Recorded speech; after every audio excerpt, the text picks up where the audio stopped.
Hello everybody and welcome back to my channel, and today I'm going to be filming kind of a different video than I usually make.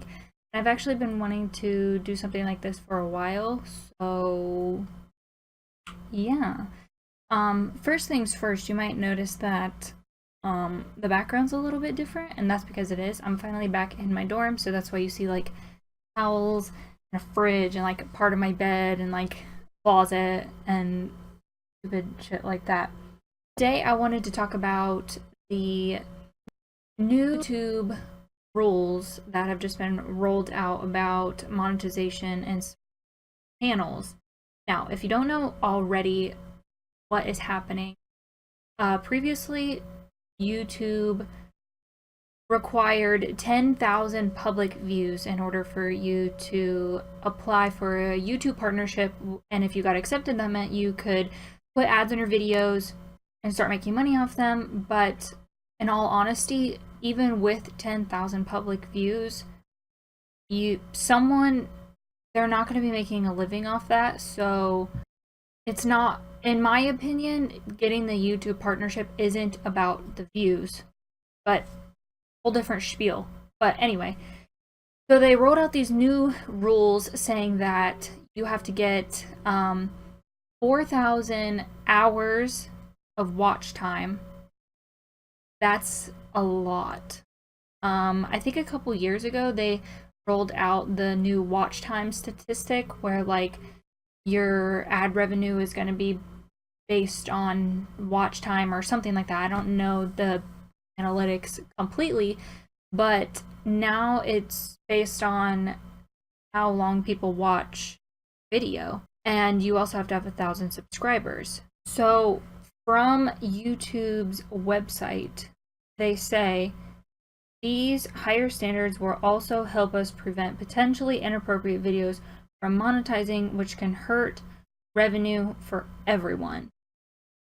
And the thing that kind of confuses me is that once someone hits that threshold and they can now become partnered with YouTube, it's kind of like the reins are kind of like free. Like there's nothing to stop somebody from posting inappropriate content and then after they get their partnership, whereas now it's just even harder to get your partnership so they can monitor whether something inappropriate is going to happen, and that's not really a good way to judge character. A lot of people are upset because they're saying, I just finally got my YouTube partnership and now they're taking it away from me, which I think is horrible. And then other people are saying like, oh, I only made $100 a year or $100 a month, and that really went back into my channel. And that part, I don't really, I mean, I understand where they're coming from, but I don't really relate with it, because for me, it's not about monetizing my videos. It was never about like, okay, I need to get to this number so I can monetize my channel and start making money off of it immediately. If you don't know, I started YouTube because I watched a lot of gamers play these games that I was always really interested in, but I never played them. I would just watch them and I was like, wow, I would love to play that game, but I never did. So YouTube was a way to kind of like force me to play these games. So now these games come out and I'm like, okay, I need to create content for my channel, so now I can play this game. And I've played a lot of great games that I otherwise wouldn't have, because I'd always make an excuse not to, or something like that, something along those lines. Another thing that is going to happen is, so the cards at the end of the videos are no longer going to be available for people who are no longer in who aren't in the partnership. And if you have access to the cards now, it's not going to affect you. You're still going to have them, but the cards are like the last 20 seconds of the video where you can recommend like a merch line, or like say you referenced this website or something like that, they could go check it out. You can reference a video, a playlist. You can have like a little subscriber button at the end just to remind people to, hey, subscribe to my channel. If you just click on this, you can subscribe that easily.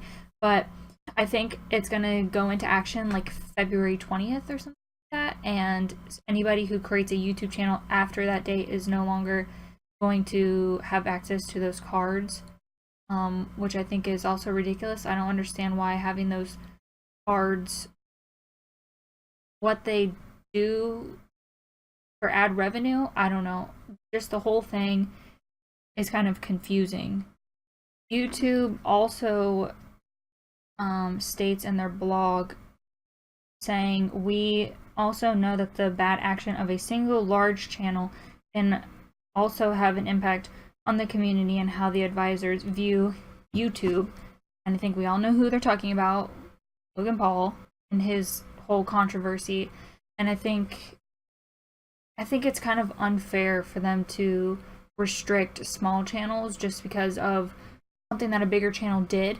And that's the kind of thing that I was talking about, like, okay, once these people reach this threshold, there's not really anything you can do to stop them from putting out bad content. Because I mean, look at Logan. He was like the face of YouTube, and he was a partner, and he obviously made a ton of money off YouTube, but that didn't stop him from posting something bad. So I don't understand how restricting small channels is going to help them in the future restrict what the bigger channels do as well.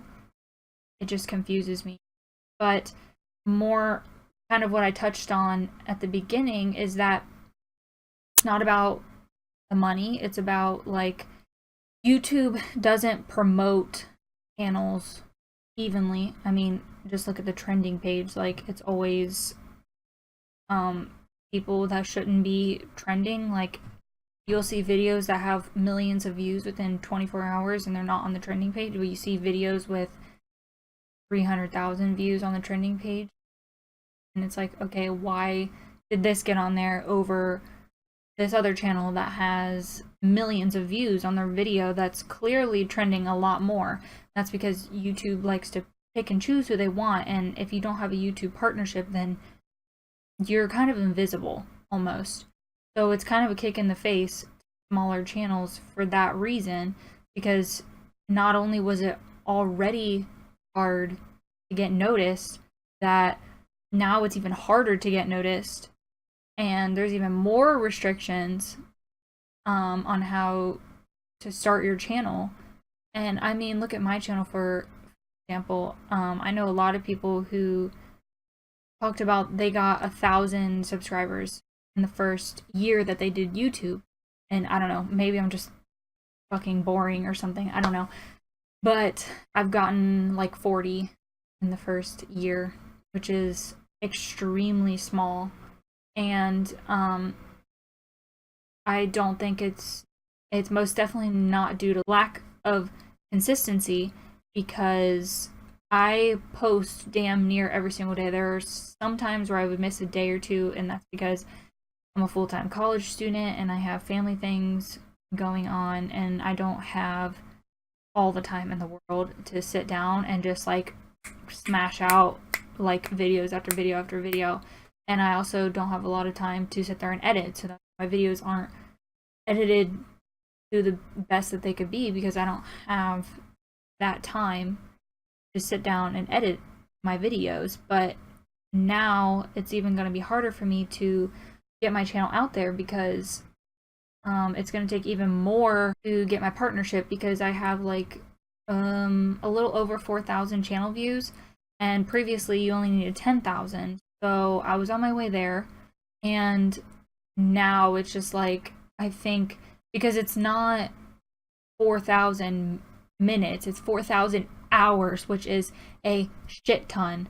And I think I only have no, actually, I think I have 2,000 channel views, and I think I have 4,000 watched minutes, which is only 70 hours, which is crazy. 4,000 hours? That's crazy. That's going to take forever. And I see a lot of small channels getting discouraged, and it is discouraging knowing that the platform that you're posting to kind of doesn't support you. It reminds me of like the economy, kind of like in the United States. like rich keep getting richer and the poor stay poor, and it reminds me of YouTube because it's like the big keep getting bigger and the small stay small, and that's kind of what it's turned into, which is really sad because I used to watch YouTube when it was first booming, and it wasn't like that. It wasn't so restricted, and I don't really know how to describe it. It's a shame, honestly. They had something good going on, but now, in my opinion, they try so hard to be like a big TV channel or something like that, which is stupid because TV is obviously becoming obsolete. There's a reason people are no longer having cable providers. They're having Netflix, and they're going to YouTube and stuff like that, and then YouTube is turning around and supporting all of these big industries. Like, you can go on the trending page and see almost every single late night talk show host talking or on the trending page. Just, I don't know. My heater just kicked on. Okay, well, I kind of lost what I was saying because my freaking heater turned on and I had to deal with that. But make sure you let me know in the comments or give me suggestions of stuff that I should talk about or stuff that I should do, because I would love to do more videos like this. So, yeah. Thank you so much for watching. If you liked, please leave a like. And if you want to see more in the future, make sure you subscribe. I will see you next time. Bye-bye.